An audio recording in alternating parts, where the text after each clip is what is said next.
গোটা মধ্যপ্রাচ্যকে একাই অশান্ত করে রেখেছিল ইসরায়েল। তাদের কাঁধে আমেরিকার হাত থাকায় আরব বিশ্বের কেউ চোখ তুলেও তাকাতো না। একাই সেই বেপরোয়া অপ্রতিরোধ নেতানিয়াহু বাহিনীকে নাকানি চুবানি খাইয়ে ছাড়ছে ইরান। বুক চিতিয়ে জানান দিচ্ছে, বাঁচতে হলে শিরদাঁড় উঁচু করে বাঁচতে হবে। দেয়ালে পিঠ ঠেকে যাওয়ার পর ইরান ইসরায়েলের বিরুদ্ধে যে যুদ্ধ শুরু করেছে তাতে একটুও সায় দিচ্ছে না আরব বিশ্বের তেমন কোনো দেশ। তবে ধীরে ধীরে ঠিকই তেহরানের পাশে দাঁড়াতে শুরু করেছে রাশিয়া, তুরস্ক, উত্তর কোরিয়া, ভেনেজুয়েলা সহ বাঘা বাঘা দেশগুলো। প্রকাশ্যে এখন তারা ইসরায়েলকে চোখ রাঙাচ্ছে।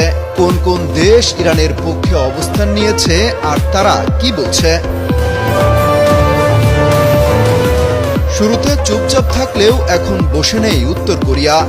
যুদ্ধ চলবে আর সেখানে কিম জং উনের নাম থাকবে না, তা কি করে হয়? রকেটম্যান খ্যাত কিম জং উন তো ইসরায়েলকে রীতিমতো মধ্যপ্রাচ্যের ক্যান্সার হিসেবে আখ্যায়িত করেছে। নিজের রকেটম্যান নামের সুবিচার করতেই যেন ঠুসঠাস ডজন খানেক রকেট ছড়ে এনে দিন।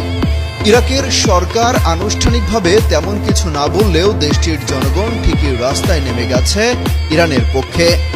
মার্কিন কর্তৃত্ববাদের বিরুদ্ধে অবস্থান নিয়ে দূতাবাস কর্মকর্তাদের পর্যন্ত আপাতত হটিয়ে দিয়েছে ইরাকের মানুষ।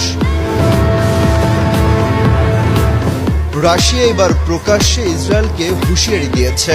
তারা বলছে, ইরানের পরমাণু বিদ্যুৎ কেন্দ্রে কোনোভাবেই হামলা চালানো যাবে না। এতে যুক্তরাষ্ট্র যেন নাক না গলায় তা নিয়েও সতর্ক করা হয়েছে। ইরানের বাসিন্দাদের উপর ইসরায়েলি হামলার নিন্দা জানিয়েছে দক্ষিণ আমেরিকার দেশ ভেনেজুয়েলা। তাদের জনগণও ইরানকে সমর্থন জানিয়ে মিছিল পর্যন্ত করেছে। ইরানের পক্ষে সরাসরি অবস্থান নেওয়া দেশগুলোর তালিকায় রয়েছে চীনের নামও।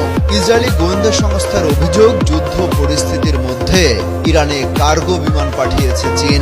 সেই বিমানে করে সামরিক সরঞ্জাম পাঠানো হয়েছে কিনা সেই প্রশ্নও রাখে তেল আবিব।